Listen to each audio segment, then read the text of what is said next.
Hi, you guys. Welcome to Math This Morning.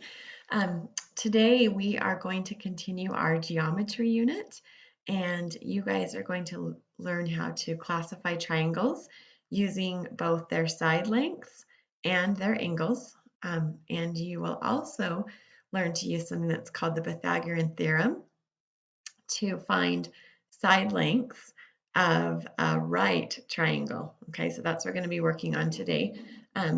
As you go through today's lesson, there are a few things that I need to have you do.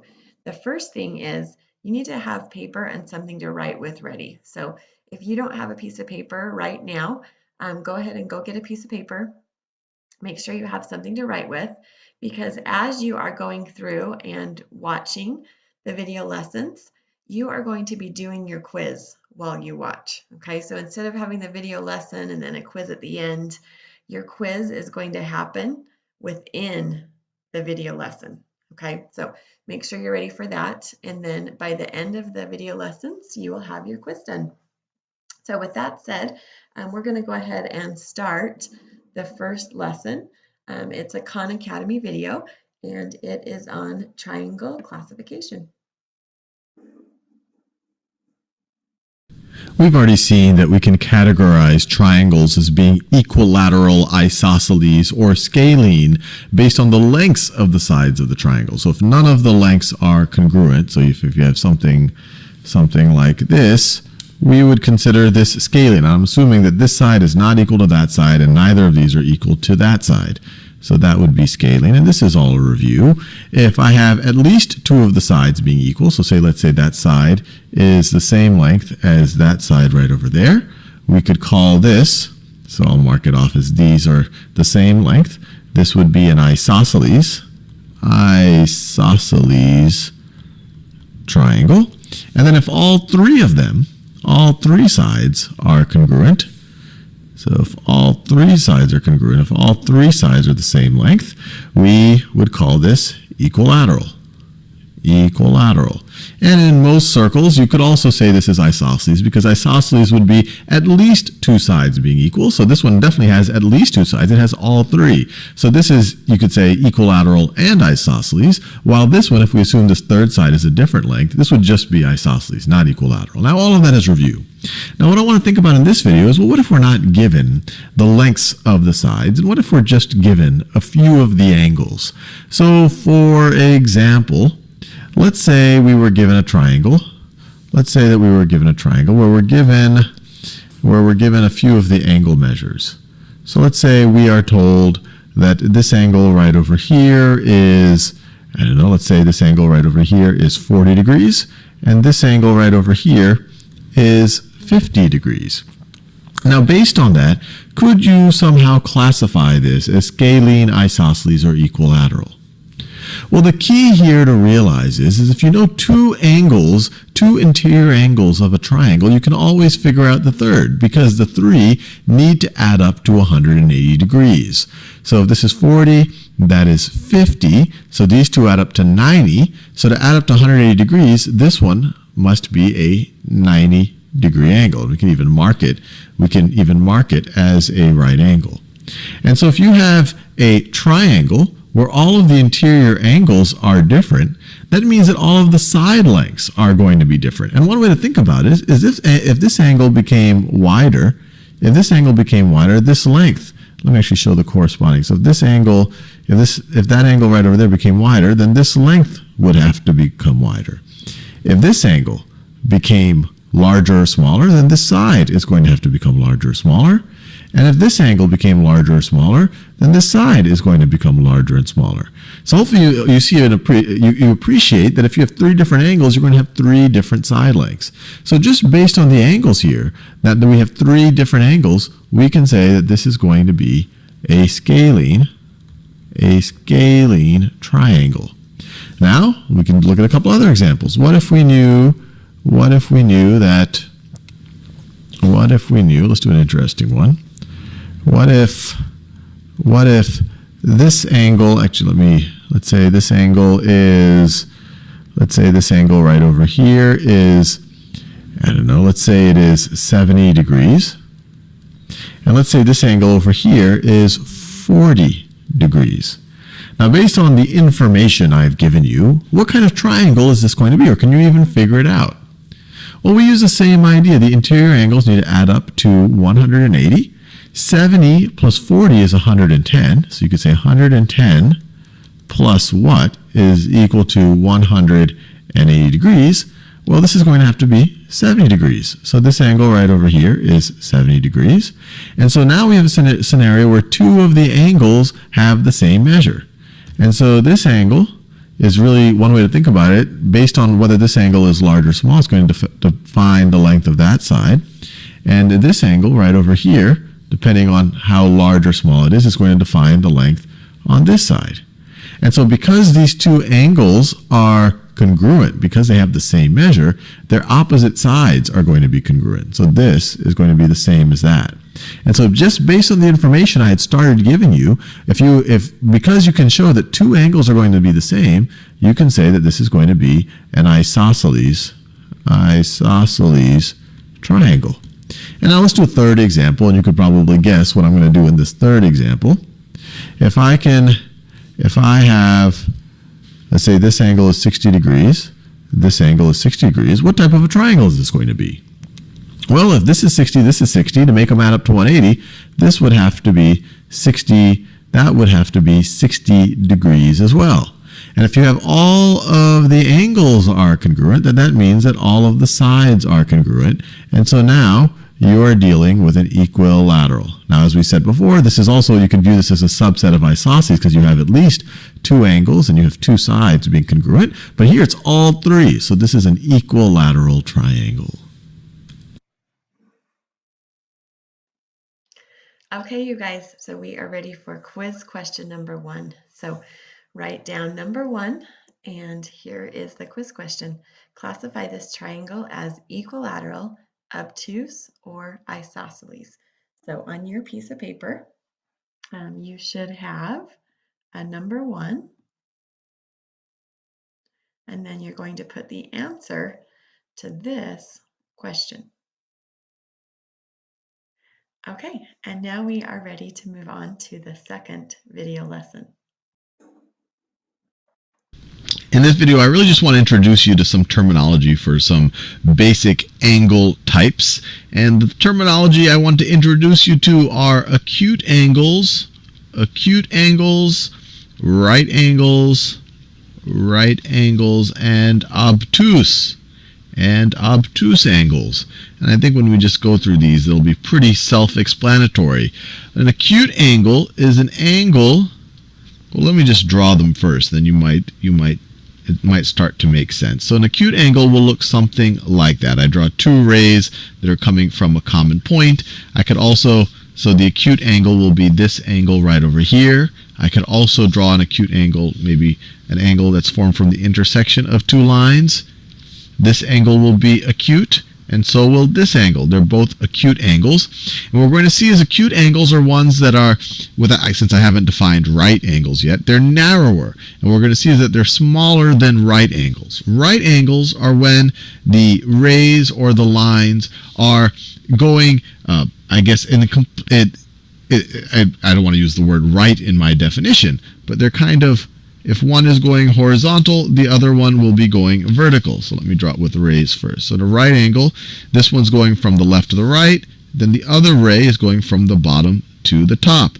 This angle right over here is a right angle, and I could label it like that as a traditional angle, but the general convention for labeling right angles is to put a little kind of a half of a box right over there, and that tells me that that is a right. That means that that is a right angle.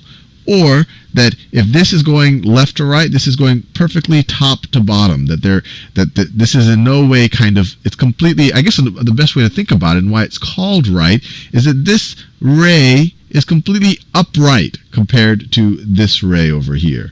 And let me draw it with some lines. So if I have one line like this, and then I have another line like that, a right angle over here, actually all of these would have to be right angles. It would mean that this line is completely, if this was the ground, this line is completely upright relative to this line over here. So either of these That's what a right angle means. And now that we've defined right angle, I can give you another definition for an acute angle. An acute angle has a measure, or it's smaller than a right angle. When you learn about radians and degrees, which are different ways to measure angles, you'll see that a right angle can be measured as 90 degrees. This over here is less than 90 degrees. So this is less than 90 degrees. And one way to conceptualize this is that this angle is, its opening is smaller, it's more narrow, the lines are, you would have to rotate one line less to get to the other line than you would over here. Here you'd have to move it all the way over there. Here you'd only have to move it a little bit. So an acute angle is less than a right angle, and so you might imagine already what an obtuse angle is. It is greater than a right angle. So let me draw a couple of examples of obtuse angles.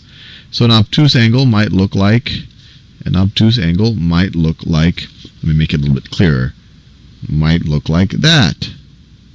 If this was a right angle, this line over here would look something like that. It would be completely upright relative to this if this were the ground. But we don't see that. This orange ray over here is actually opened out wider. It's opened up wider. So it is obtuse. It is obtuse. And this kind of comes from the actual everyday meaning. Acute means very sharp or very sensitive. Obtuse means not very sharp or not very sensitive. So you could imagine this looks like a sharp point, or it's not opening up much. So maybe it's more sensitive to, relative to other things, or I don't know. I'm just trying to make connections.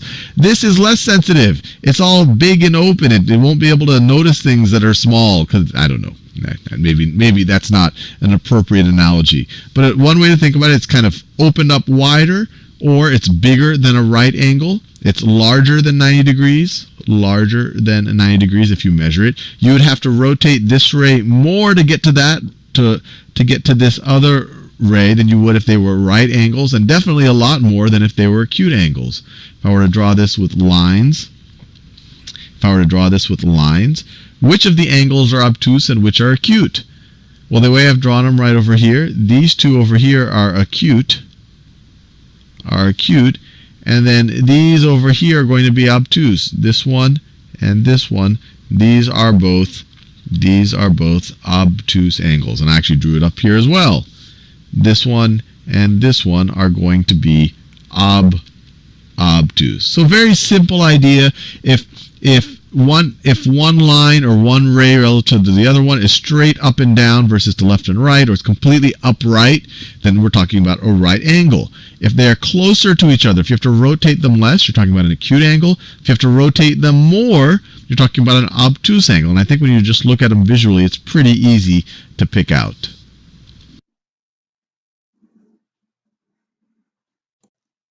Okay, you guys, so we are ready for your quiz question number 2. So on your piece of paper, write down number 2, and then you are answering this question. What type of angle is angle A? And what type of angle is angle B? And it looks like I spelled angle wrong here, okay, in my typing. So sorry about that. So angle A. What type of angle is angle A? What type of angle is angle B? And remember, you are choosing between right, acute, and obtuse. Okay, so let's move on to our next video lesson. What I want to do in this video is talk about the two main ways that triangles are categorized. The first way is based on whether or not the triangle has equal sides, or at least a few equal sides, and the other way is based on the measure of the angles of the triangle. So the first categorization right here, and all of these are based on whether or not the triangle has equal sides, is scalene. And a scalene triangle is a triangle where none of the sides are equal. So for example, if I have a triangle like this, where this side has length 3, this side has length 4, and this side has length 5, and this side has length 5, then this is going to be a scalene triangle. None of the sides have an equal length. Now, an isosceles triangle is a triangle where at least two of the sides have equal lengths. So, for example, this would be an isosceles triangle. Maybe this has length 3, this has length 3, and this has length 2. Notice, this side and this side are equal, so it meets the constraint of at least two of the three sides have the same length. Now, an equilateral triangle, you might imagine, and you'd be right, is a triangle where all three sides have the same length. So, for example, this would be an equilateral triangle, and let's say that this has side 2, 2, and 2. Or if I have a triangle like this, where it's 3, 3, and 3. Any triangle where all three sides have the same length is going to be equilateral. Now you might say, well, Sal, didn't you just say that an isosceles triangle is a triangle that has at least two sides being equal? Wouldn't an equilateral triangle be a special case of an isosceles triangle? And I would say, yes, you are absolutely right. An equilateral triangle has all three sides equal, so it meets the constraints for an isosceles. So by that definition, all equilateral triangles are also isosceles triangles, but not all isosceles triangles are equilateral. So for example, this one right over here, this isosceles triangle, clearly not equilateral. All three sides are not the same, only two are, but both of these equilateral triangles meet the constraint that at least two of the sides are equal. Now down here we're going to classify based on angles. An acute triangle is a triangle where all of the angles are less than 90 degrees. So for example, a triangle like this, maybe this is 60. Let me draw a little bit bigger so I can draw the angle measures. So a triangle, it's a little bit less. I want to make it a little bit more obvious. So let's say a triangle like this. If this angle is 60 degrees, maybe this one right over here is 59 degrees, and then this angle right over here is 61 degrees. Notice they all add up to 180 degrees. This would be an acute triangle. Notice all of the angles are less than 90 degrees. So less than 90-degree angles for all of them. A right triangle is a triangle that has one angle that is exactly 90 degrees. So for example, this right over here would be a right triangle. Maybe this angle or this angle is the one that's 90 degrees. And the normal way that this is specified, people wouldn't just do the traditional angle measure and write 90 degrees here. They would normally they would draw the angle like this. They would put a little, the edge of a box looking thing. And that tells you that this angle right over here is 90 degrees. And because this triangle has a 90-degree angle, and it can only have one 90-degree angle, this is a right triangle. So that is equal to 90 degrees. Now you could imagine an obtuse triangle based on the idea that an obtuse angle is larger than 90 degrees. An obtuse triangle is a triangle that has one angle that is larger than 90 degrees.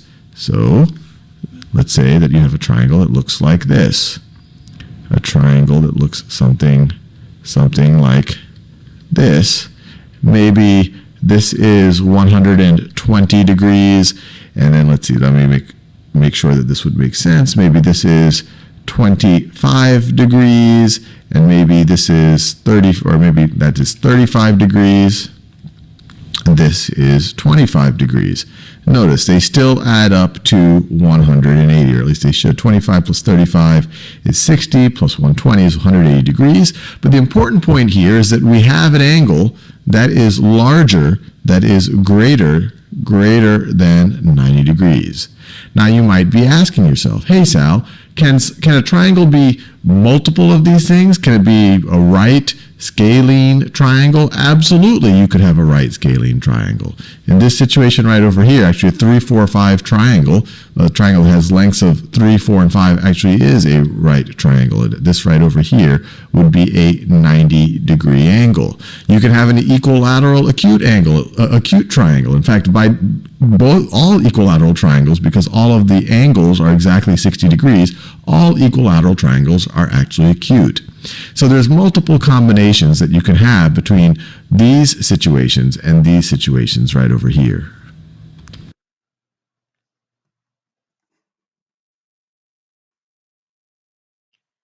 Okay, you guys, so now you're ready for question number 3.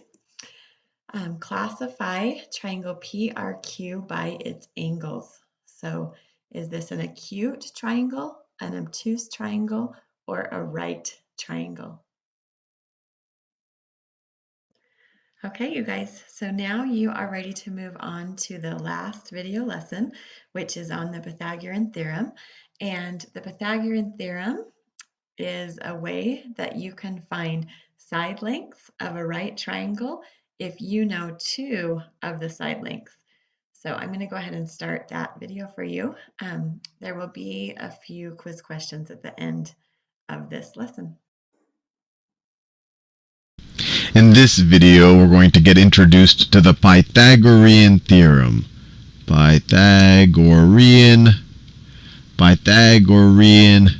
theorem, which is fun on its own, but you'll see as you learn more and more mathematics, it's one of those cornerstone theorems of really all of math. It's useful in geometry. It's kind of the backbone of trigonometry. You're also going to use it to calculate distances between points. So it's a good thing to really make sure we know well. So enough talk on my end. Let me tell you what the Pythagorean theorem is. So if we have a triangle, and the triangle has to be a right triangle. So it has to be a right triangle, which means that one of the 3 angles in the triangle have to be 90 degrees. And you specify that it's 90 degrees by drawing that little box right there. So that right there is, let me do this in a different color. That right there is a 90 degree angle, or we could call it a right angle. And a triangle that has a right angle in it is called a right triangle. So this is called a right triangle. Now, with the Pythagorean theorem, if we know 2 sides of a right triangle, we can always figure out the 3rd side. And before I show you how to do that, let me give you one more piece of terminology.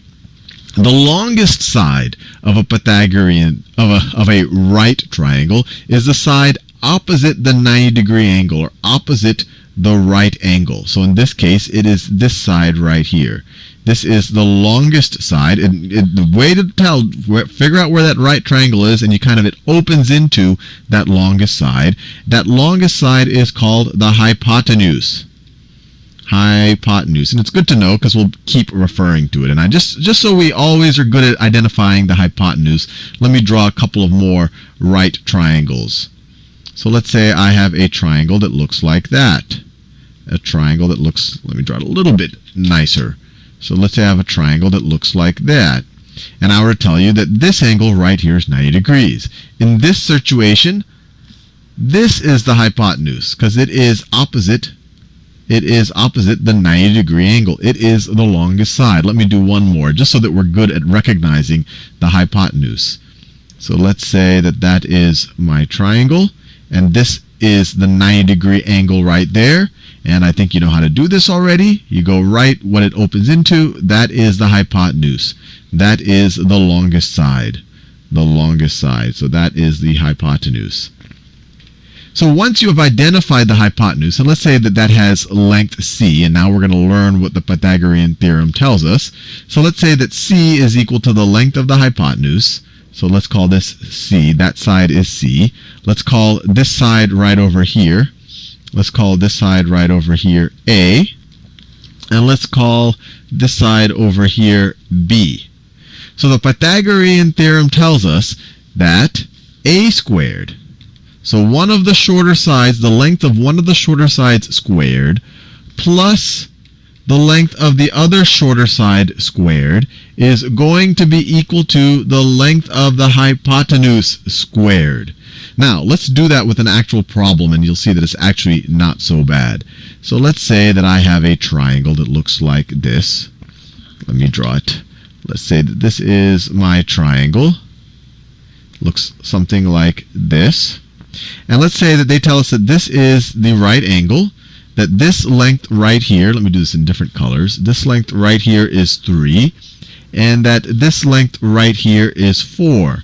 And they want us to figure out that length right there.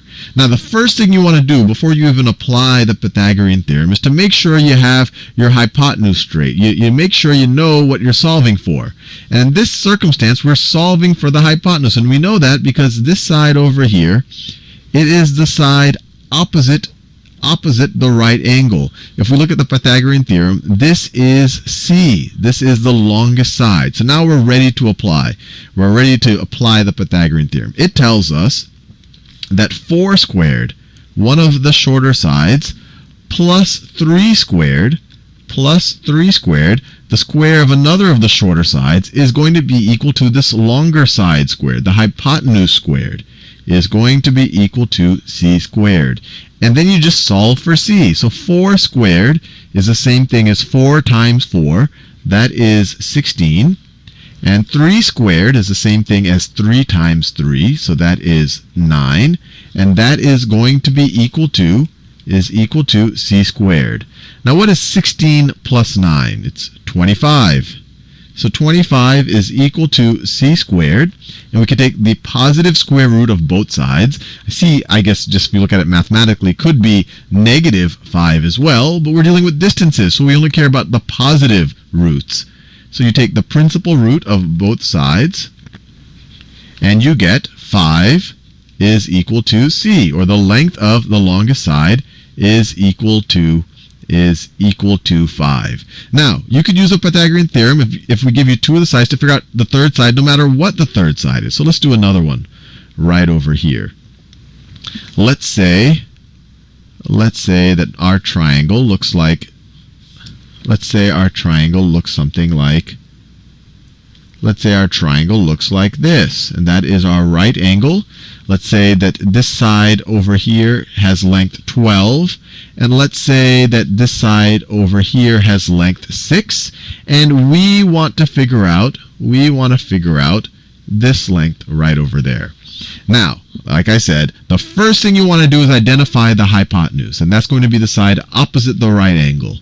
We have the right angle here, you go opposite the right angle, the longest side, the hypotenuse is right there. So if we think about the Pythagorean theorem, that a squared plus b squared is equal to c squared, 12 you could view as c. This is the hypotenuse. The c squared is the hypotenuse squared. So you could say 12 is equal to c.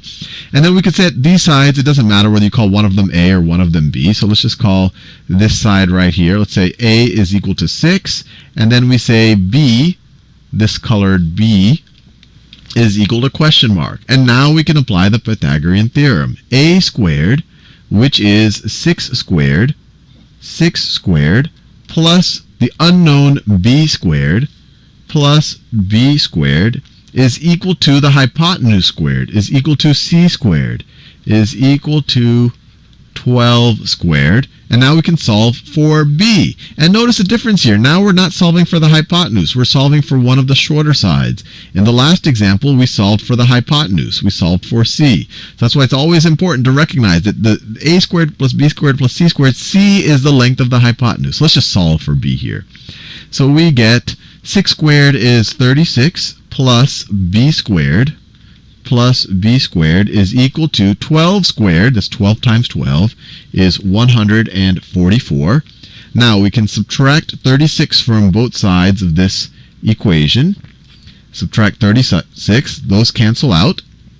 On the left-hand side, we're left with just a b squared is equal to, now 144 minus 36 is what? That is 144 minus 30 is 114, and then you might subtract 6 is 108. So this is going to be 108. So that's what b squared is, and now we want to take the principal root, or the positive root of both sides, and you get b is equal to the square root, the principal root of 108. Now let's see if we can simplify this a little bit. The square root of 108. And what we could do is we could take the prime factorization of 108 and see how we can simplify this radical. So 108 is the same thing as, let's see, it's the same thing as 2 times 54, which is the same thing as 2 times 27, which is the same thing as 3 times 9. So we have the square root of 108 is the same thing as the square root of 2 times 2 times, well, actually, I'm not done. 9 can be factorized into 3 times 3. So it's 2 times 2 times 3 times 3 times 3. And so we have a couple of perfect squares in here. Let me rewrite it a little bit neater. And this is all an exercise in simplifying radicals that you will bump into a lot while doing the Pythagorean theorem, so it doesn't hurt to do it right here. So this is the same thing as, the square root of 2 times 2 times 3 times 3 times the square root of that last 3 right over there. And this is the same thing. And you wouldn't have to do all of this in your head. Well, all of this on paper, you could do it in your head. What is this? 2 times 2 is 4.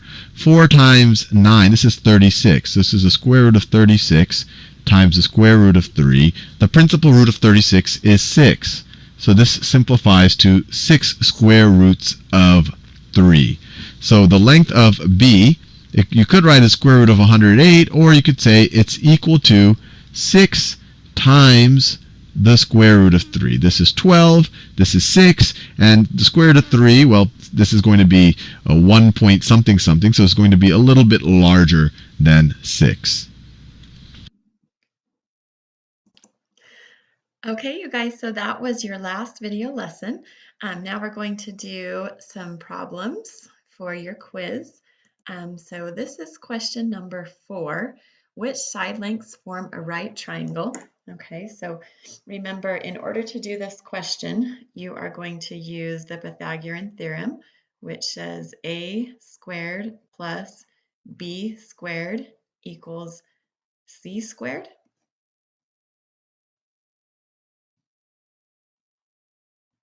Okay, so what you're doing for this one is you're trying to figure out which of these sets of numbers can you plug in to this formula, and it will make the formula or equation true. Okay, so if you plug 9 in for the A, 12 in for the B, 15 in for the C, does that make this equation true? If you plug in 2 for the A, 6 for the B, square root of 38 for the C, does that make it true? Remember, you are choosing all numbers that apply. Okay, so this is question number 4. Your next question is question number 5, and it asks you to find the value of x in the triangle shown below.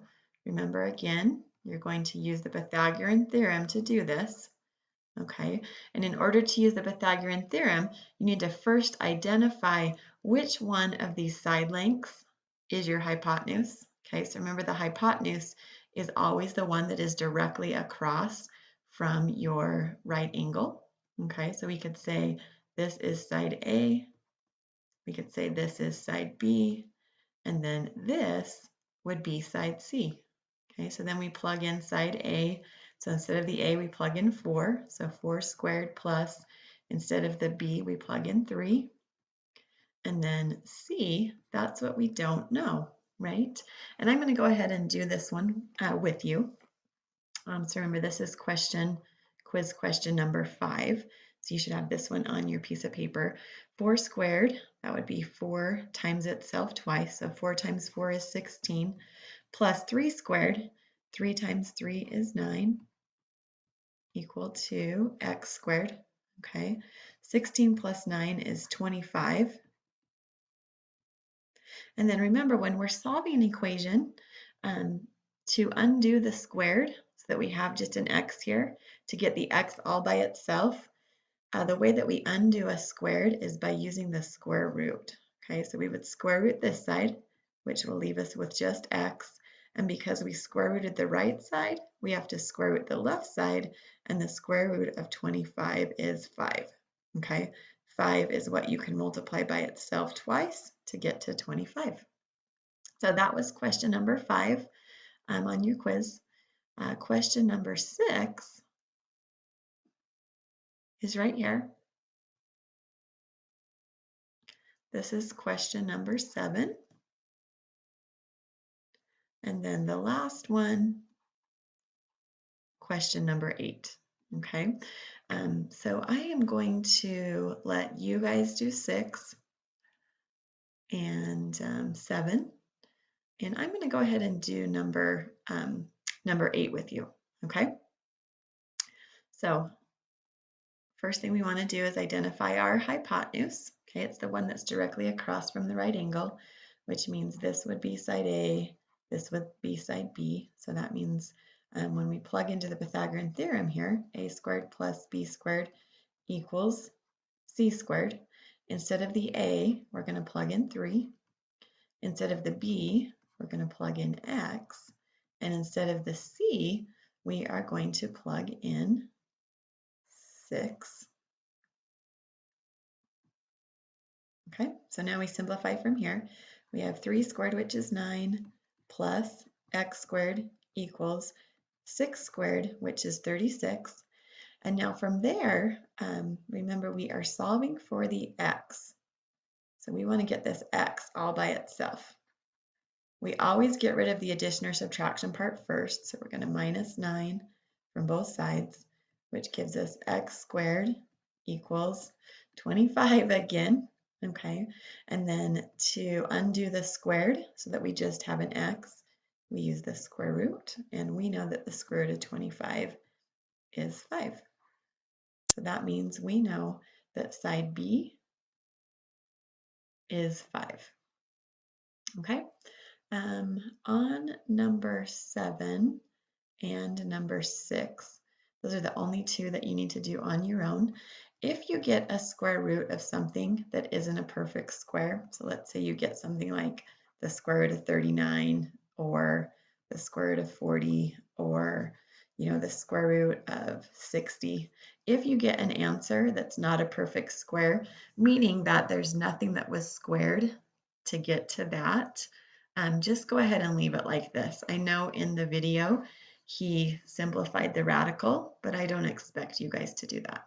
Okay, so question number 6, question number 7, that's what you need to do.